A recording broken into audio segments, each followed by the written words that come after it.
We want to take you now to Wilmington, Delaware, where President-elect Joe Biden is set to announce his climate team. The future president promising to make the environment a top priority when he takes office. Sooner than later, and we can get back to normal. Let me begin by saying good afternoon. Today, I'm pleased to announce a team that will lead my administration's ambitious plan to address the existential threat of our time, climate change. Excuse me. Like their fellow cabinet nominees and appointees, members of our environmental and energy team are brilliant, they're qualified, tested, and they are barrier busting.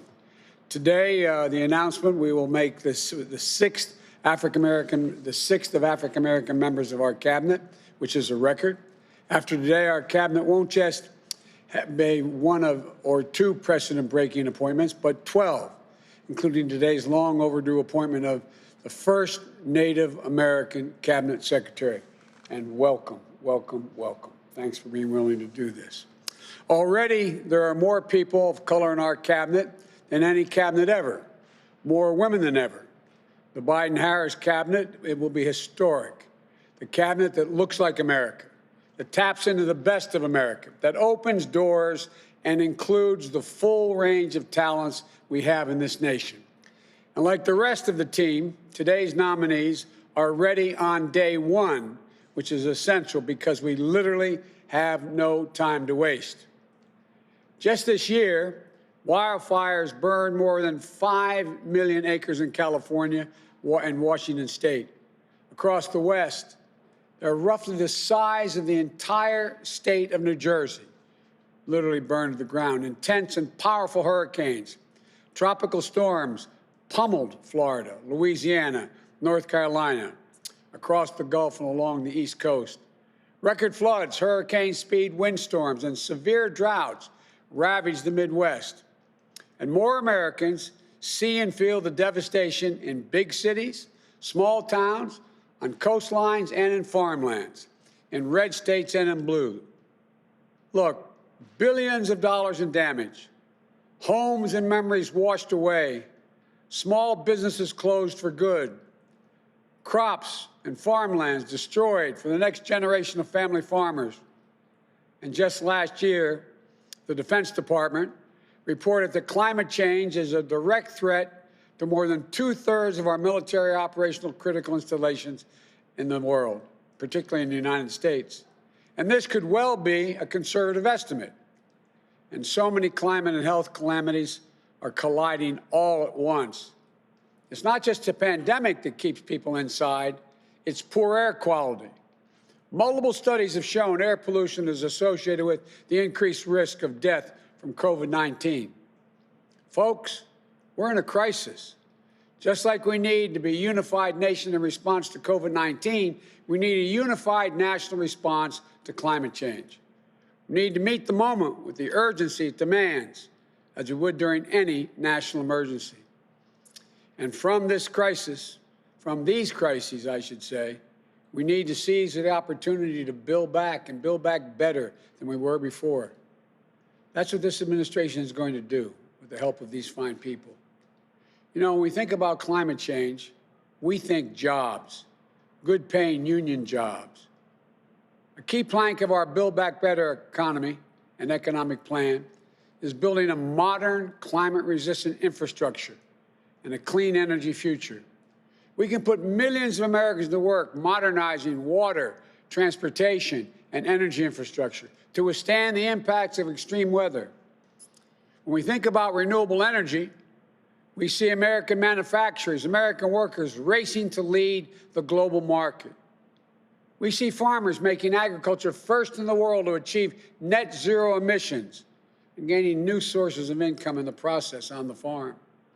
And we see small businesses and master electricians designing and installing innovative, energy-conserving buildings and homes. We're going to reduce electric consumption and save hundreds of thousands of dollars a year in energy costs. And we will challenge everyone to step up. And we'll bring America back into the Paris Agreement and put us back in the business of leading the world on climate change again. The current administration reversed the Obama-Biden fuel efficiency standards and pick big oil companies over American workers. Our administration will not only bring those standards back, we'll set new ambitious standards that our workers are ready to meet today. We see American workers building and installing over 500,000 electric vehicle charging stations across this country. We see American consumers switching to electrical vehicles through rebates and incentives. And not only that, the federal government owns and maintains an enormous fleet of vehicles. We're going to harness the purchasing power of our federal government to make sure we're buying clean electric vehicles that are made and sourced by union workers right here in America. Altogether, this will mean 1 million new jobs in the American auto industry. And we'll do another big thing, put us on a path of achieving a carbon pollution-free electric sector by the year 2035 that no future president can turn back. Transforming the American electric sector to produce power without carbon pollution will be the greatest spur to job creation and economic competitiveness in the 21st century, not to mention the benefits to our health and our environment. We need to get to work. We got to get to work right away. We'll need scientists at national labs, land-grant universities, historic black colleges and universities to innovate the technologies needed to generate, store, and transmit this clean energy. We'll need engineers to design them, workers to manufacture them. We'll need iron workers and welders to install them. That's how we're going to become the world's largest exporter of these technologies, creating even more jobs. We know how to do this. The Obama-Biden administration reduced the auto industry and, I should rescued the automobile industry while reducing pollution and at the same time helped them retool. We made solar energy cost competitive with traditional energy, weatherized more than 1 million homes. The Recovery Act made record clean energy investments, $90 billion, on everything from smart grid systems to clean energy manufacturing. And we're going to do it again, but this time bigger, faster, and better than before. We're also going to build 1.5 million new energy-efficient homes and public housing units that will benefit our communities 3 times over by alleviating the affordable housing crisis, by increasing energy efficiency, and by reducing the racial wealth gap linked to home ownership. We're going to create more than 250,000 jobs right away to do things like working toward plugging the 3,200,000 abandoned oil and gas wells that the EPA says pose an ongoing threat to the health and safety of our communities. There are going to be good paying union jobs doing that. We're going to launch new modern-day civilian climate corps to heal our public lands and make us less vulnerable to wildfires and floods. And I believe that every American has a fundamental right to breathe clean air and drink clean water. But I know that we haven't fulfilled that right. No, we haven't fulfilled that right for a generation or more in places like Cancer Alley, Louisiana, or right here in my state along Route 9 and the Delaware Corridor. Fulfilling this basic obligation to all Americans, especially low-income, white, black, brown, and Native American communities, who too often don't have the clean air and clean water. It's not going to be easy, but it's absolutely necessary. And we are committed to facing climate change by delivering environmental justice. These aren't pie-in-the-sky dreams. These are concrete, actionable solutions. And the team's going to get it done. For the Secretary of Interior, I nominate Congresswoman Deb Haaland. She's the Pueblo people, only 35 generations in New Mexico. And she's from a military family. Her mom, also Pueblo, served in the United States Navy. Her dad, a Norwegian American, a Marine, now buried in Arlington. A single mom, she raised her child while running a small business. When times were tough, they relied on food stamps. Congresswoman Haaland graduated from law school and then got involved in politics, public life. 2 years ago, she became one of the first Native American women to serve in the United States Congress. She serves on the Armed Services Committee and the Committee on Natural Resources, and chairs the subcommittee on national parks, forests, and public lands, which I have an incredibly sincere interest in, where she learned and she earned the respect of a broad coalition of people, from tribal leaders to environmental groups to labor. As the first Native American cabinet secretary in the history of the United States of America, she'll be a true steward of our national parks, our natural resources, and all of our lands. The federal government has long broken promises to Native American tribes who've been on this land since time immemorial. With her appointment, Congresswoman Haaland will help me strengthen the nation-to-nation relationship, and I'm honored to accept that she's been willing, when I called her, to accept this critical role. Again, Deb, thank you for doing this. For Secretary of Energy, I nominate Governor Jennifer Granholm. First woman, where's Jennifer? Back there. She's a great friend as well. First woman to ever serve as governor of Michigan. In 2009, she faced the collapse of the defining industry of her state and our nation. But I saw firsthand how she responded. She bet on the auto workers. She bet on the promise of a clean energy future. Her leadership helped rescue the automobile industry in the United States of America, helped save 1 million American jobs, and helped bring Detroit back. Governor Granholm is just like the state she's led so efficiently and effectively for 8 years. Hardworking, resilient, and forward-thinking.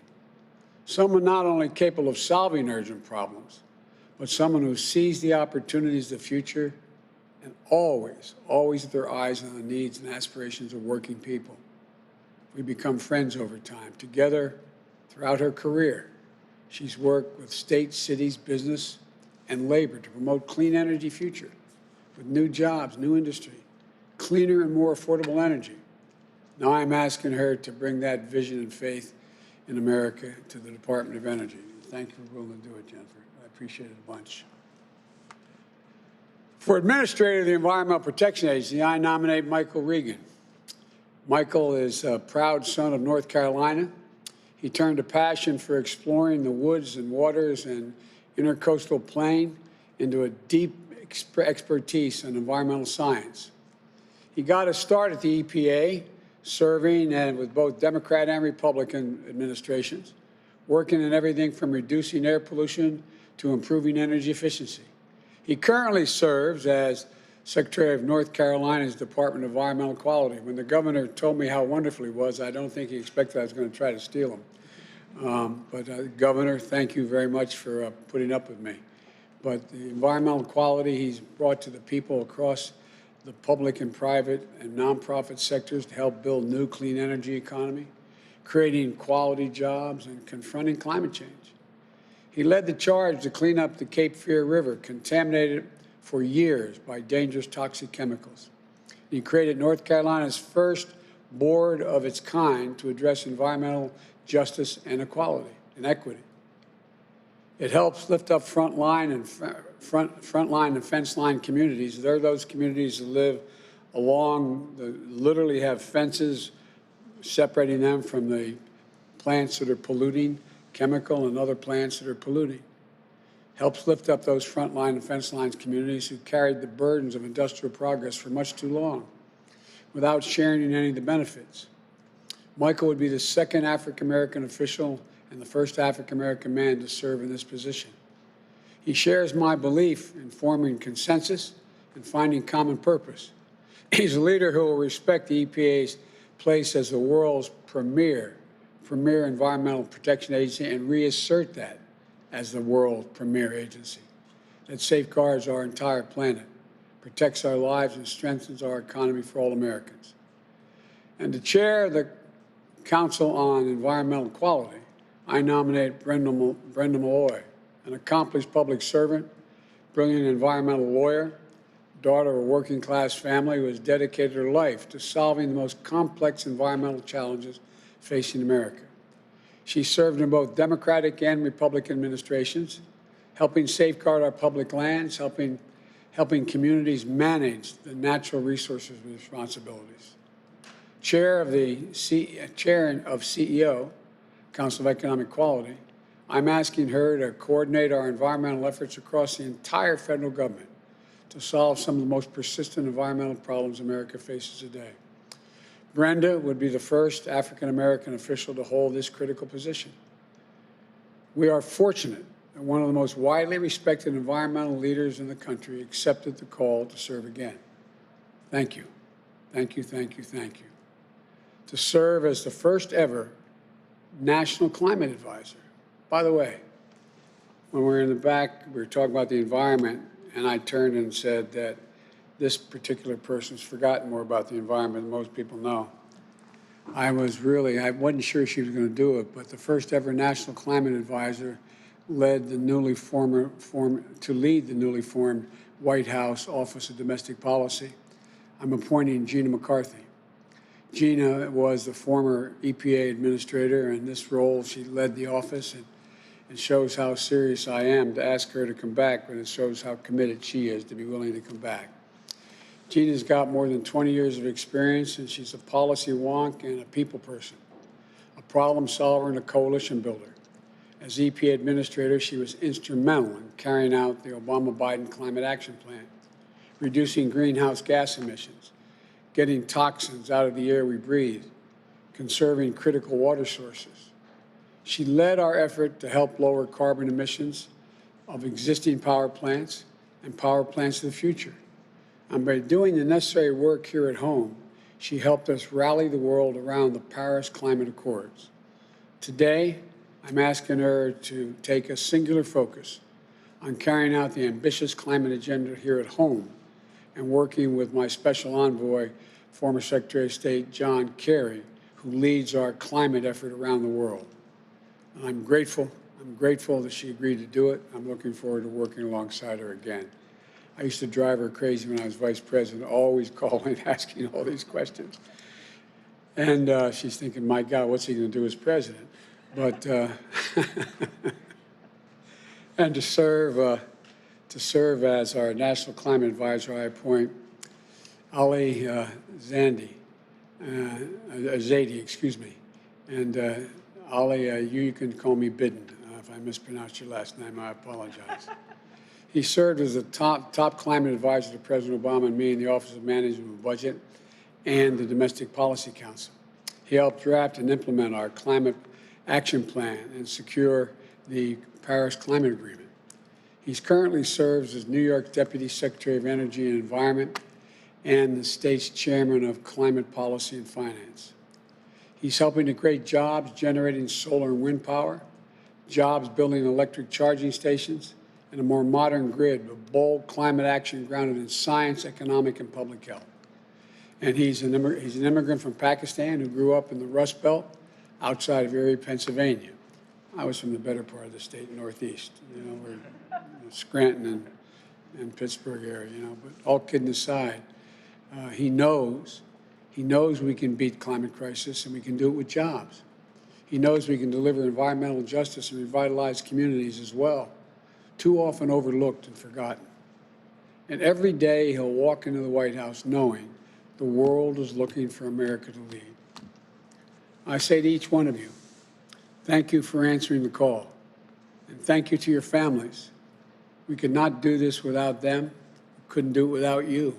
To the career civil servants at the agencies, I know many of you have felt forgotten for a long time. We look forward to working with you, to once again carrying out your department's mission and honor the integrity of the offices and the organization you're involved with.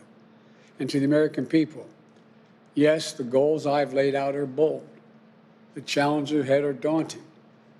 But I want you to know that we can do this. We must do this, and we will do this. We are America. There's nothing we can't do when we do it together. So I say again to all of you, God bless you all. May God protect our troops. And now I'm going to turn this to the team.